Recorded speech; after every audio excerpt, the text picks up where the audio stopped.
Dear students of class 8, this is your science worksheet number 21 and it is dated for today, that means 28th of September. So in the previous worksheets also we have learned about metals and non-metals, and we have seen the physical and chemical properties of metals and non-metals. तो इसमें एक displacement reaction था. Thursday की zoom meeting में मैंने experiment करके दिखाया था. शायद आप में से कुछ बच्चों ने ज्वाइन किया हो. ठीक है, तो ये मैंने एक्सपेरिमेंट करके दिखाया था कि कॉपर सल्फेट के सॉल्यूशन लिया था और उसके अंदर मैंने जो है आयरन का एक नेल डाला था, कील डाली थी. तो teaspoon full of copper sulphate dissolve किया था, इसमें आयरन नेल डाला था. क्योंकि हमारे पास जिंक स्ट्रिप नहीं थी तो मैंने ये नहीं यूज़ किया था. तो आयरन नेल वाला जो एक्सपेरिमेंट था तो उसमें ऑब्जर्वेशन रिकॉर्ड की थी, दिखाया था कि the blue solution turn into green और कॉपर जो था वो बाहर आ गया था. क्योंकि zinc is more powerful metal than copper metal. तो कॉपर को उसने उसके सॉल्ट से डिस्प्लेस कर दिया था. ठीक है बेटा, तो ये डिस्प्लेसमेंट रिएक्शन आपका रिवीजन वर्क है. तो बीकर ए में zinc displaces copper very fast from copper sulphate.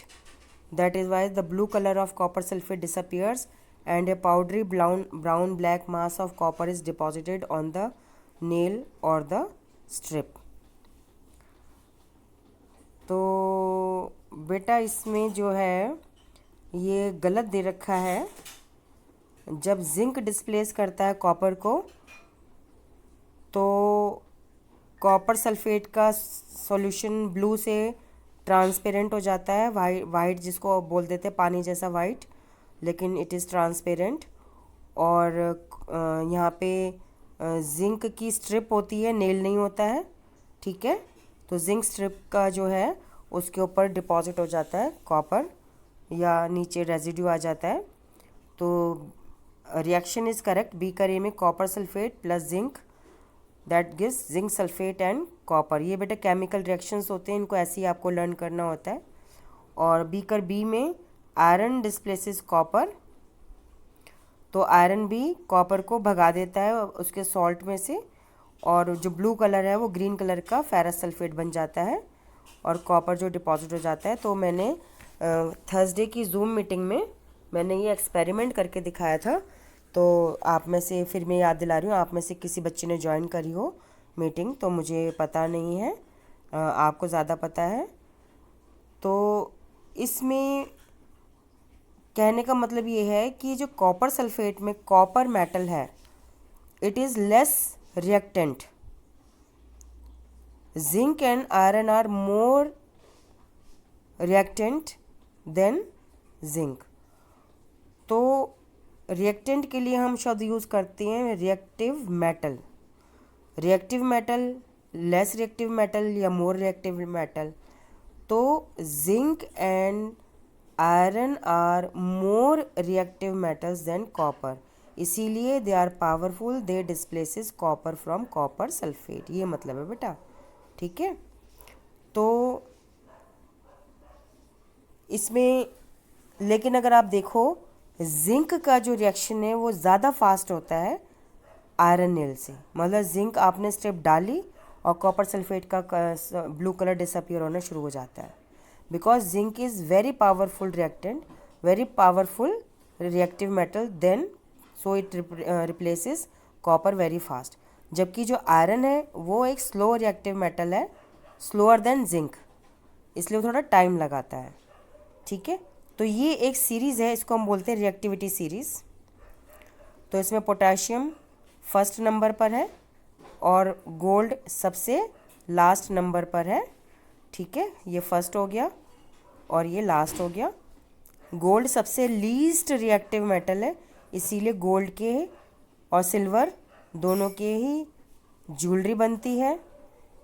Gold की ज्वेलरी एज इट इज़ रहती है, सिल्वर की फिर भी थोड़ी ब्लैक हो जाती है क्योंकि सिल्वर गोल्ड से थोड़ा ज़्यादा रिएक्टिव मेटल है. और सबसे रिएक्टिव पोटेशियम है. in front of your eyes it will go on reacting. If you place potassium and sodium metal in open air they are going to react with water vapors present in the air, and if you put potassium and sodium metal in water it is going to blast, बम फूट जाएगा. इसीलिए potassium and sodium metals are kept in kerosene oil. Higher in the reactivity series, more reactive is the metal. Lower in the reactivity series, less reactive is the metal. ठीक है, ये आपको पढ़ने हैं. और जितना ज़्यादा रिएक्टिव मेटल होगा वो अपने से लीस्ट वाले रिएक्टिव मेटल को उसके कंपाउंड के एक्वस सॉल्यूशन में से डिस्प्लेस कर देगा. जैसे कॉपर सल्फेट कंपाउंड है, उसको पानी में डिसॉल्व किया है तो वो एक्वस सॉल्यूशन है. नाम है बेटा, पानी में अगर सॉल्यूशन है उसको हम एक्वस सॉल्यूशन कहते हैं, एक्वस. और कंपाउंड कौन होता है? जिसमें दो नाम होते हैं, कॉपर सल्फेट, है ना. और जिंक ने इसको ज़्यादा रिप्लेस कर दिया कॉपर सल्फेट में, तो zinc is more reactive than copper. ये मतलब है बेटा लास्ट लाइन का. ठीक है. Now check yourself, what is the colour of copper sulphate and copper. बेटा it is taken from previous worksheet. You know copper sulphate solution is blue in colour and copper is reddish brown in colour. Second question is why the copper cannot displace zinc from its salt solution, because copper is less reactive metal than zinc. या आप लिख सकते हो zinc is more reactive metal than copper. ठीक है. Third question is arrange zinc, iron, copper metals in decreasing order of their reactivity.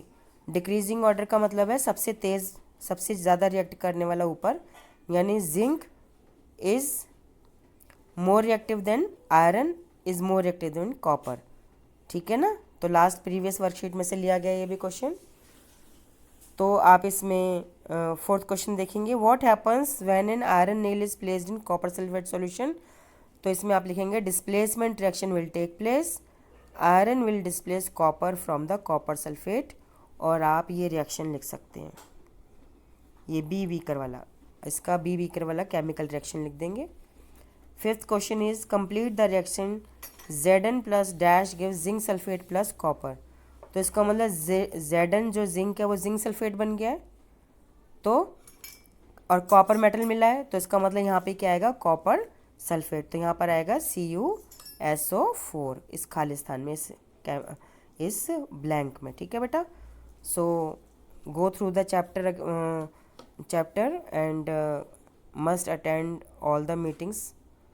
ठीक है, all the Zoom meetings.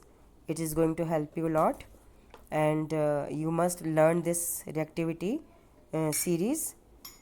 The uppermost metal is the most reactive metal and lowermost metal is the least reactive metal. So this is called reactivity series. So you must go through the topic. ठीक है. And you must keep yourself safe from the COVID-19 pandemic, because it has not gone completely, it has not gone yet. So you protect yourself by wearing mask, maintaining a social distance of 2 yards and washing your hands properly whenever you return back home. Okay beta.